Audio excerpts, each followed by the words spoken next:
Welcome to Aren't You Tired Of? Mark and I appreciate the questions you've sent in, and this is a great episode.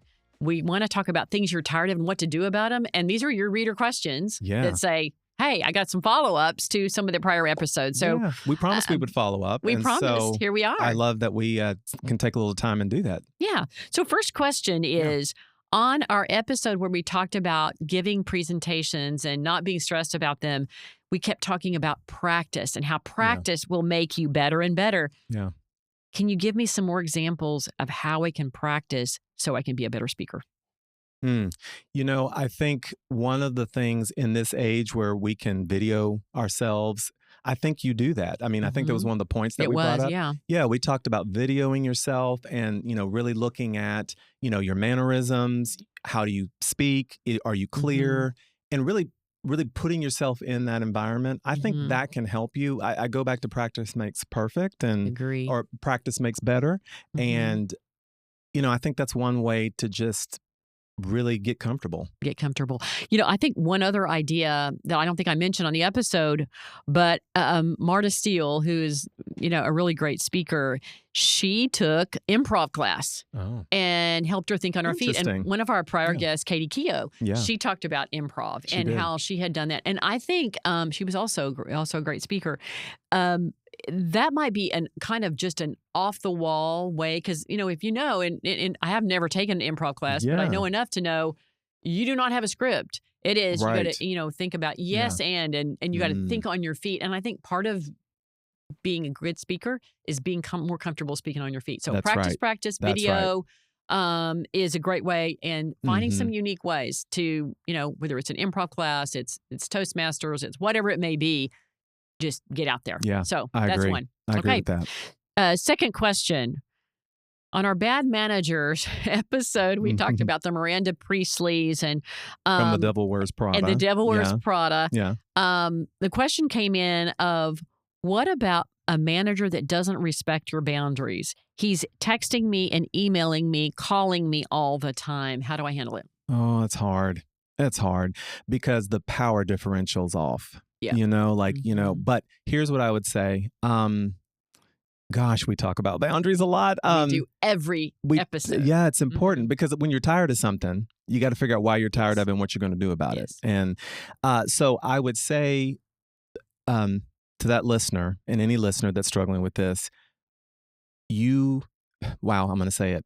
I know what you're going to say. You teach people how to treat you. Yeah. And I think one of the things I personally learned in setting boundaries is you got to know when your boundary walls are being breached. You have to know that moment and decide what you're going to do. And if you pick up the phone when they call and you're always responsive, then you're teaching them that that's what you're going to do. That you're fine with it. So you shouldn't call. I'll say this super quick too. If they have that expectation and you decide I'm not picking up, right?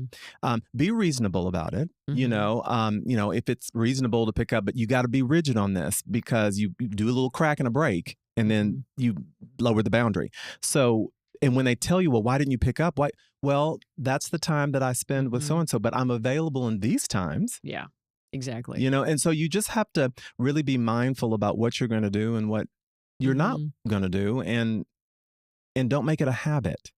And I think, too, you're talking about if you're changing behavior, like if you've been picking up all the time, you just need to be proactive and have a conversation of, you know, I'm trying to, you know, handle my boundaries a little bit better. Yes. I want to make sure. I don't know if you are, like, if you're emailing me and texting me, if you're expecting immediate response, sometimes that's hard for me to do.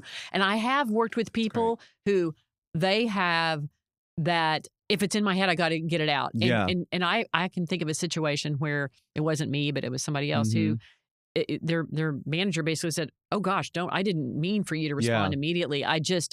Once it's on my mind, I'm sending it out." So then you're the one that's like, whenever the end of your workday is or whatever, it's like, hey, if it's an emergency, call me by all means. You know what though? I also go into one of my coaching points that I always make. You also have to declare your intent.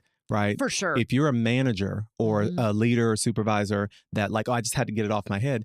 I do not expect you to respond tonight. I've heard leaders say that. Yeah. Right. And for sure. So you need to declare your intent. But I think maybe what this listener is talking about is it's 6:30 in the morning and they're calling, or it's 8 o'clock at night and they're calling, to talk work and all these things. I've had that manager. Yeah. And so that's where I think you have to really decide this is out of the bounds. Yeah, exactly. And you got to me, have the conversation. How can we work together here on this?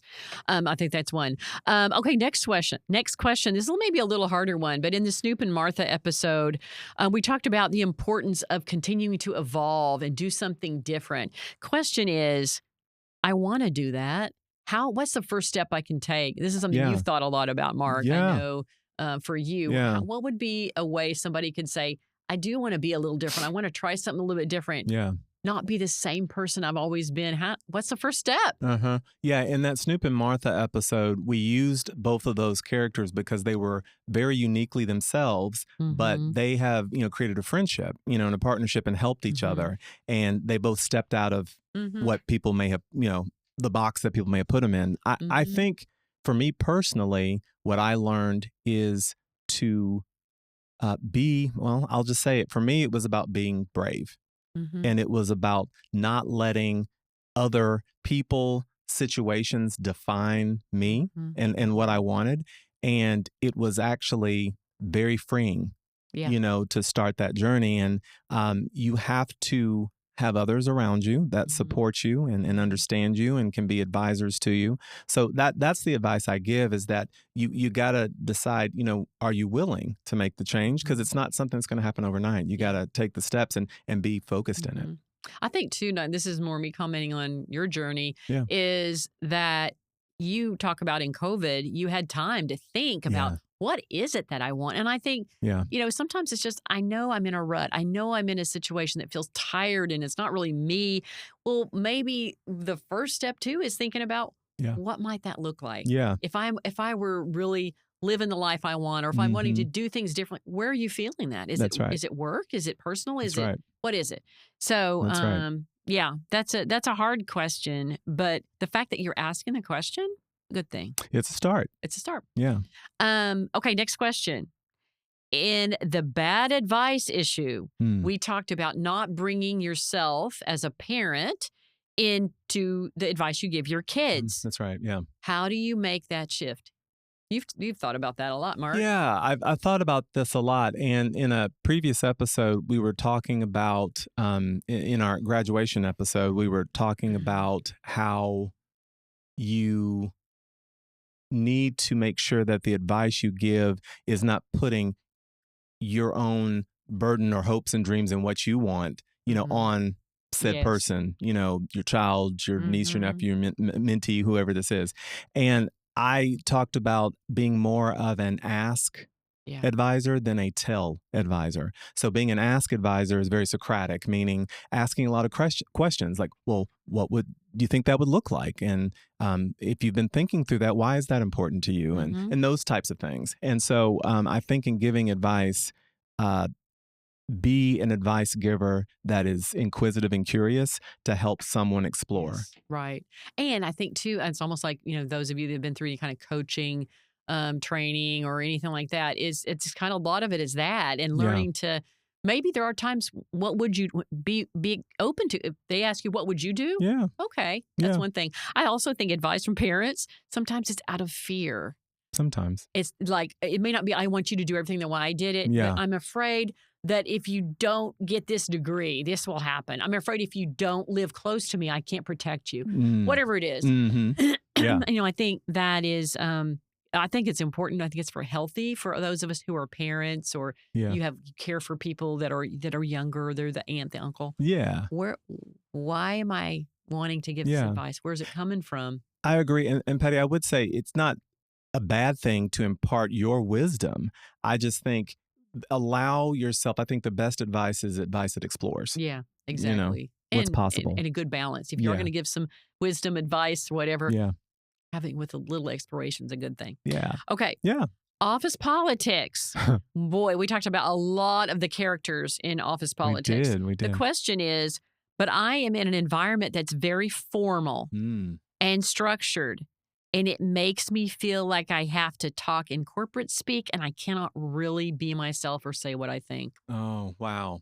What is your thought on this one?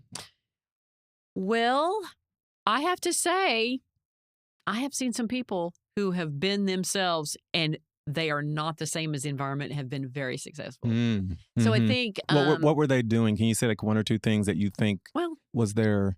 Yeah, this is an example from a long time ago of back when there were very few women in the room. Sometimes it was me and one other person who was more senior than me. And at that time, a lot of women were trying to be like the men. Yeah. You know, very... Yeah. And Marie was funny, brought herself in, her sense of humor, would bring M&Ms into the partner meeting, pass them out, stuff you just didn't do. Yeah. And everyone loved her, and she was respected and everything. And that's an old example. But I think don't be so sure you can't speak out. And I also think if you're in a bunch of corporate speak, gobbledygook, everybody knows gobbledygook. And there's a lot of it out there. There's a lot of corporate speak. Yeah. Try it. Experiment a little bit of just don't assume you cannot be yourself or be more open and transparent and say what you think. Because maybe you have some assumptions that aren't fair, that aren't really fair. I really love that. And I've actually been on Instagram, and there's a bunch of funny content people that will do like, corporate Patti, corporate Mark. Maybe we need to do one of those episodes. We need to probably do that. But what I would say is that I also, when I hear the corporate speak, one of the tactics that I do is, let me see if I am hearing that. Maybe I need to say it more simply for myself. There you go. And I'll say it in a very simple way, without all that. And I'm like, did I hear that right? And it's almost sometimes where you're saying it without saying it, like you could have said that different, or we just are using, you're doing too much. Yeah. Right? You are. Yeah. I think that's great. And I think too, if you have anybody who's, communications expert, that is one of the things, like, what are you saying? Yeah. Simplify it. Yeah. Get it down. So I would encourage this person, try talking in a simpler way. Don't assume just because you are, in a world of a lot of corporate speak that you have to do the same thing. Yeah. So that's one. Okay, last question before we wrap up. And that is, Mark, your favorite topic, boundaries. We have not done, how many? I know we've done 15 or 16 episodes, maybe more. You have said the word boundaries in every one of them. Yeah. I think, and I know that's one of the things you feel really important, really important. The question is, you talk about boundaries a lot and the importance of boundaries. What's a first step to start to creating boundaries that are fair and fair to the people around you, work and home? I appreciate the question. I have been on a journey for a good portion of 10 years to set good, healthy boundaries. And by that, listeners, I'll just simply say that it was that I was letting others, I was diminishing myself or letting others and their needs and what they wanted to do. I was just cowering to it. Whatever you say, I'll do that. Pleasing, definitely pleasing. And that was a lot of it, trying to please others. And what happened was I had to step back and just think about, first step, why do I do this? There you go. Why was I doing it? And, and it did come down to me not wanting to disappoint, me feeling like I needed to say yes. But, I've said in a previous episode, and I say this a lot, and I actually have a little note next to my computer that says, my yes is valuable. Yeah. Right. What I say what I say yes to is valuable. And so I think the first step is understanding, why do you do it? Yeah. Well, we say in every episode, self-awareness is the greatest gift you can give yourself. Greatest gift. Why am I doing this? What is causing me to? And I think we've said that on probably every topic. Yeah. And I think that is, why can I not establish my own boundaries? Yeah. And I think that's the start. That's the first start and first step, rather. It's a great one. So with that, those are all time we have questions for today. That went fast. That was rapid fire. But we appreciate your questions. Send them in for us. We love them. And we hope that maybe some of these little questions gave you some extra tips. We hope so. Y'all. And follow us. Listen to us on Apple, Spotify. Leave a review. We'd love it. See you all soon. Have a great week. Take care.